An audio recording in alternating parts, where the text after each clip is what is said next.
అవును అంటే తను మంచి వీరవనిత కదా అవును మన రోజా అయ్యో అసలు అసలు అంత నా వల్ల అయితే కాదండి అలాగా అంత డేర్ అండ్ డాష్ ఒక ఇండస్ట్రీలో ఒక ఎంత మంచి ఆర్టిస్ట్ అంత మంచి పొలిటీషియన్ కూడా తను మంచి స్పీకర్ మంచి స్పీకర్ వావ్ అసలు దేనికి ఎవరికి భయపడదు ఏది మాట్లాడాలనుకుంటుందో అది అంత డారింగ్ అండ్ డాషింగ్ మాట్లాడుతుంది. సరే తర్వాత దాని మీద విమర్శలు ఎలా వస్తాయి ఏమొచ్చే తర్వాత విషయం, కానీ ముందు మాట్లాడాల్సింది మాత్రం ఏమనుకుంటారో అది మాట్లాడేస్తారు ప్రవాహంలో మాట్లాడేస్తుంది. అయితే మీ ఇందాక coming back to the point, ఇప్పుడు మీరు అంత ఫ్యామిలీ లైఫ్లో అంత ఆక్యుపైడ్గా మీరు అంత నిండా మునిగిపోయి అందులో మళ్ళీ అసలు ఈ సెకండ్ ఇన్నింగ్స్ అన్నది ఎందుకు స్టార్ట్ అయిందండి? అంటే ఫర్ వాంట్ ఆఫ్ ఎర్నింగ్స్ కాదండి, యాక్చువల్గా నాకు సినిమా ఇండస్ట్రీ చాలా ఇష్టపడి వచ్చాను. అవును, ఇంట్లో అందరితో చేసి నేను అయితే హీరోయిన్ అయితే లేకపోతే చనిపోతానన్న ఆ లెవెల్కి వెళ్ళాను నేను అనమాట అప్పట్లోనే. సో అంత ప్రతిఘటన ఎందుకు వచ్చిందండి? నాకు ఏంటి హీరోయిన్ కాకపోతే నేను చనిపోతాను అన్నంత అంతే. ఫస్ట్ వచ్చి నేను అవ్వాలనేది ఫస్ట్ వచ్చి ఇష్టం అండి, ప్యాషన్. చిన్నప్పటి నుంచి నాకు తెలిసి నాకు ఊహ తెలిసినప్పటి నుంచి నేను సినిమాలో చేయాలి నేను ఒక ఆర్టిస్ట్ అవ్వాలి, హీరోయిన్ అవుతానా లేదా ఆర్టిస్ట్ అవ్వాలి. తర్వాత ఒక ఏజ్ వచ్చినప్పుడు నేను హీరోయిన్స్ అంతా రాధా గారు, శ్రీదేవి గారు, జయప్రద గారు, జయసుధ గారు వాళ్ళ సినిమాలని చూసేవాళ్ళు కదా, విజయశాంతి గారు ఫైట్, ఆ ప్రతిఘటన సినిమా అంతా చూసినప్పుడు నేను కూడా ఇలా చేయాలి, ఆ రోల్ మోడల్ వీళ్ళందరూ నాకు. సో ఇలా నేను చేయాలి, హీరోయిన్గానే చేయాలి, హీరోయిన్ అయితేనే ఇవన్నీ చేయగలుగుతాం. సో అక్కడి నుంచి అది స్టార్ట్ అయింది.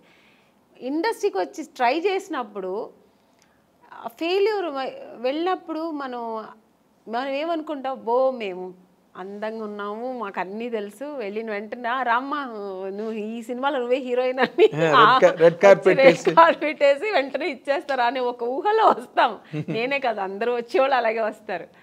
సో ఒక డ్రీమ్తో వచ్చినప్పుడు ఇక్కడ వచ్చిన తర్వాత ఇప్పుడు ఒక మౌంటైన్ ఉందండి, అది ఇక్కడ దూరం నుంచి చూస్తే అది చాలా అందంగా ఉంటుంది. దగ్గర వెళ్ళిన తర్వాత ఎన్ని రాళ్ళు ఉన్నాయి, ఎన్ని ముళ్ళు ఉంటాయి, దాన్ని అక్కడ ఎక్కడానికి ఎంత కష్టం ఉంటుందనే తర్వాత తెలుస్తుంది.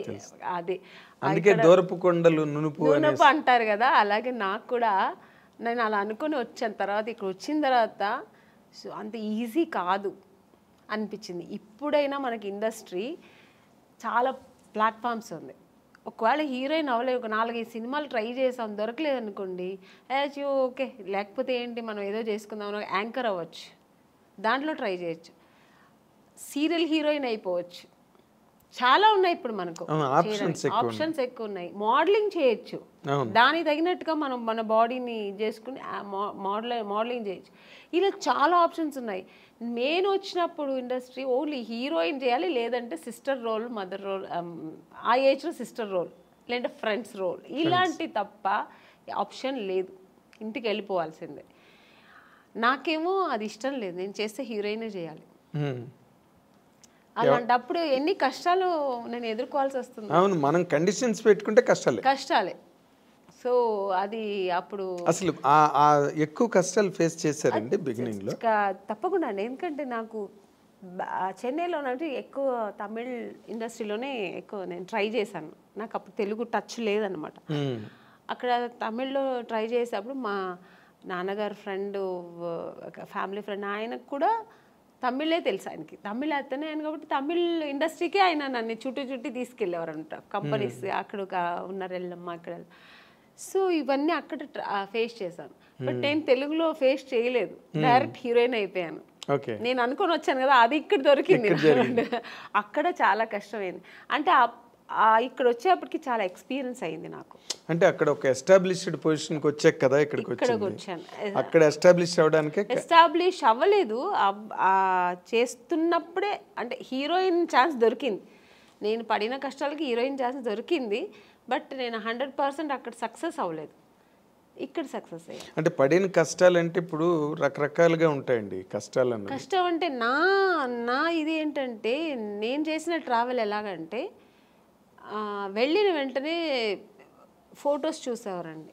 అప్పుడంతా ఎక్కువ ఫొటోస్, ఆల్బమ్స్ అవన్నీ ఫొటోస్ చూసి చాలా బాగుంది అమ్మాయిని వెంటనే రమ్మని అనేవాళ్ళు. వెళ్ళి చూసిన వెంటనే ఓ ఈ అమ్మాయి ఎక్కడో వాళ్ళ ఫేస్ ఎక్స్ప్రెషన్స్ మారిపోయేది. వాళ్ళు ఏదో హై ఎక్కడో ఒక ఫుల్ దీంట్లో ఉంటారు, ప్లెడ్జ్లో ఉంటారు. ఓ ఈ అమ్మాయి ఇంత అందంగా ఉంటే ఇంక డైరెక్ట్గా ఎంత ఉంటుందో అనుకొని ఒక ఊహలో ఉంటారు. నన్ను చూసిన వెంటనే మేము కొంచెం అంత నార్త్ ఇండియన్ కలర్స్ కాదు, హైట్ ఉన్నాం కానీ నార్త్ ఇండియన్ కలర్ కాదు. మెయిన్ ఆ కలర్ కాంప్లెక్షన్ కదండి ఫస్ట్ మీకు లుక్ ఏమిస్తుందంటే ఆ కలర్ కాంప్లెక్షన్ చూసిన వెంటనే బాగుంది అనేది అనిపించేది. అక్కడ నేను ఫెయిలియర్ అయ్యేదాన్ని. చూసిన వెంటనే కలర్ దెబ్బ కొట్టింది మిమ్మల్ని. ఇంకొకటి మీరు చెప్పినట్టు ఇప్పుడు ఆ స్పీకింగ్ మనం చూసిన కొంతమంది పడపడని మాట్లాడేస్తారు. నేను కొంచెం అలా మాట్లాడను, రిజర్వ్డ్గా ఉంటాను. నమస్తే కూర్చుంటా అడిగిన దానికి ఆన్సర్ అంతే, ఎక్స్ట్రా మాట్లాడను. నేను మాట్లాడను కూడా. అది ఎంత వాళ్ళకింటే ఎంఐ నిజంగానే యాక్టింగ్ చేస్తుందా క్యారెక్టర్ అని ఎక్కడో వాళ్ళకి ఏదో ఫీల్ అయ్యేవారు. సార్ చెప్పి పంపిస్తాం అనేవారు. ఇలా ప్రతి ఒక్క కంపెనీలో జరుగుతుంది. కానీ తమిళ్లో మీరు కలర్ అంటున్నారు.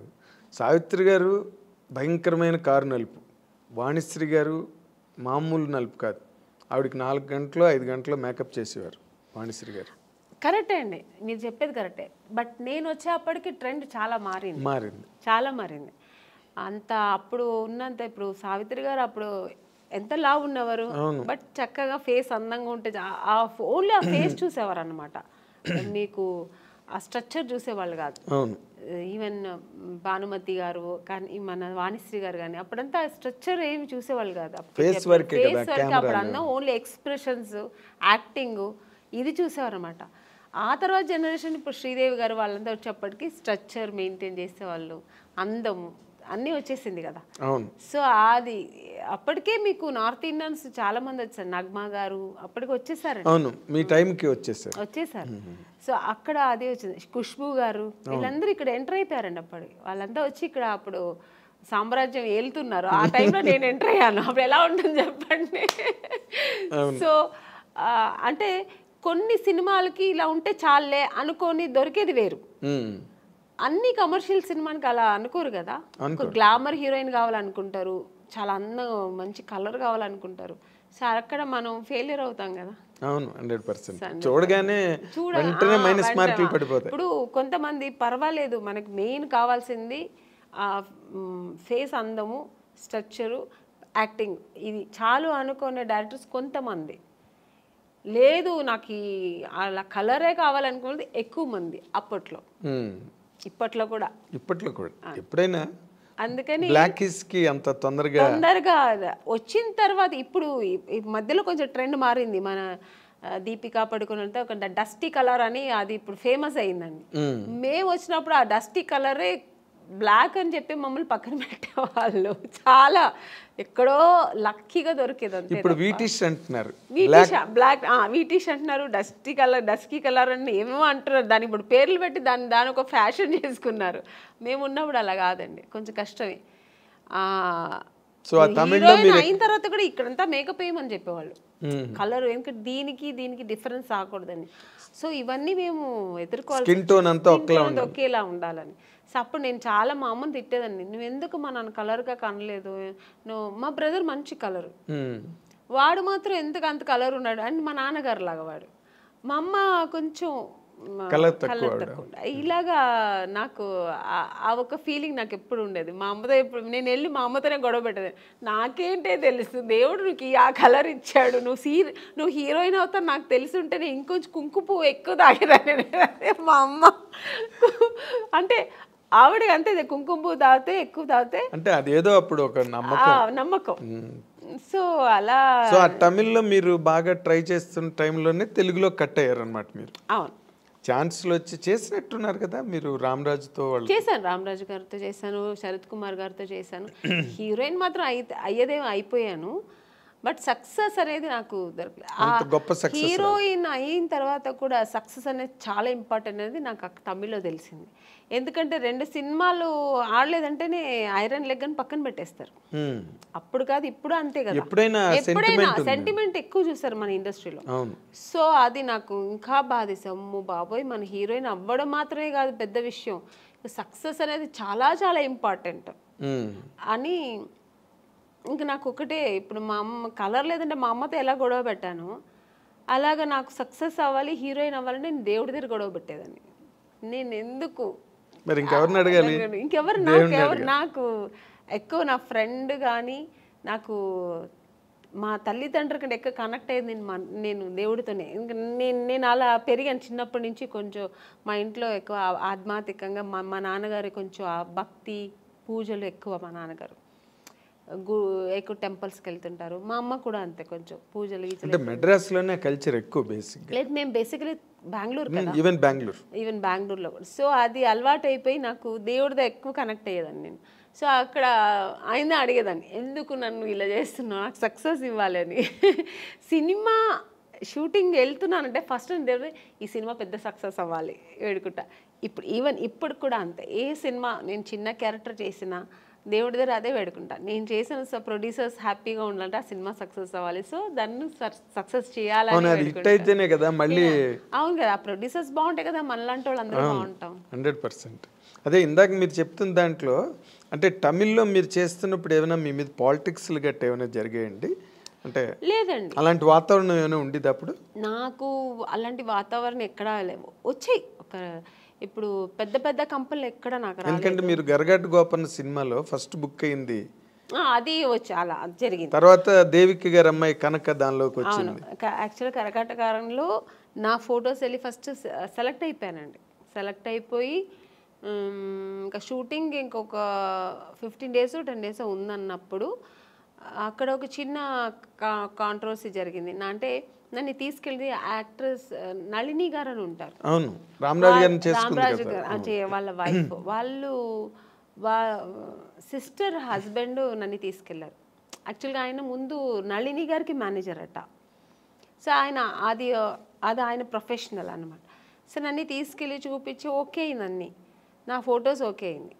తర్వాత ఆయన ఏమన్నారంటే 5 years అగ్రిమెంట్ వేసుకోవాలి, నేను మీరు హీరోయిన్ చేస్తారుగా అన్ని డేట్స్ నేనే చూస్తాను. ఓకే డేట్స్ ఫైన్, మీరు డేట్స్ చూసుకోండి అన్న.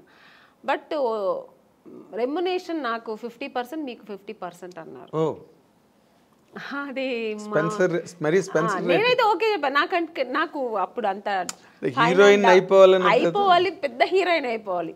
అక్కడ నాకు డబ్బు ప్రిఫరెన్స్ నేను ఎప్పుడు ఇవ్వను, నాకు తెలియదు కూడా. ఓ డబ్బు ఇలా చేయొచ్చు, డబ్బు కూడా చాలా ముఖ్యం అనేది ఇప్పుడు తెలుసు, నాకు అప్పుడు తెలియదు. మా అమ్మ వద్దనేసారు. మా నాన్నగారికి ఫోన్ చేసి చెప్పాను, నాన్నగారు కూడా అలా అంత వద్దమ్మా అన్నారు. మా అమ్మ అయితే వద్దు, అలా అంత అవసరం లేదు, డేట్స్ కావాలంటే మీరు చూడండి, పర్సంటేజ్ ఏదో ఉంటాయి కదా అలా తీసుకోండి అలా అన్నారు. సో టోటల్గా వాళ్ళతో మనం డిపెండ్ అయిపోతే కష్టం అని చెప్పి నా అమ్మ వద్దనేసారు. అమ్మ నేనన్నాను, ఎందుకమ్మా అంటే మళ్ళీ మనకు సినిమాలో ఆ సినిమా పోతుంది అన్నమాట. నువ్వు అవ్వాలంటే హీరోయిన్ ఎవరు మార్చలేరు, దేవుడు ఉన్నాడు, నువ్వేం భయపడకు, వద్దు అలాగంతా అనేస్తే నెక్స్ట్ జరిగింది అదే. ఆ సినిమా నాకు లేదు, నేను కరగాటకార సినిమాలో లేదు, వాళ్ళు పిలవనే లేదు మళ్ళీ నన్ను. మరి ఇతను మేనేజర్ కదా, మేనేజ్ చేసి ఏం చేశారో తెలీదు. మొత్తానికి అక్కడ వాళ్ళు మళ్ళీ కనక అదే మన దేవిక గారికి డాటర్ని వేశారు. సినిమా కూడా పెద్ద సక్సెస్, చాలా పెద్ద హిట్ అయింది.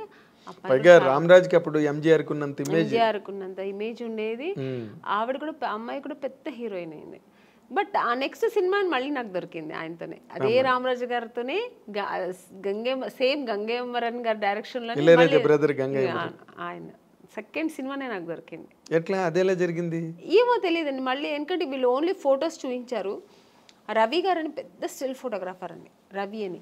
ఆయన అసలు ఆ ఫొటోస్ చూసాను, మామూలుగా తీసినప్పుడు ఏం పెద్ద లైట్స్ 2 lights పెట్టి తీస్తాడు ఆయన, చాలా బ్యూటీగా ఉంటుంది, చాలా బాగుంటుంది అసలు, ఏదో ఒక సంథింగ్ స్పెషల్. అని మనకు తెలుగులో సెబాస్టియన్ బ్రదర్స్ ఉండేవాళ్ళు, సేమ్ అలాగా అక్కడ ఆయన తమిళ్లో ఆయన చేసిన స్టిల్స్ అక్కడ ఫస్ట్ ఓకే అయింది.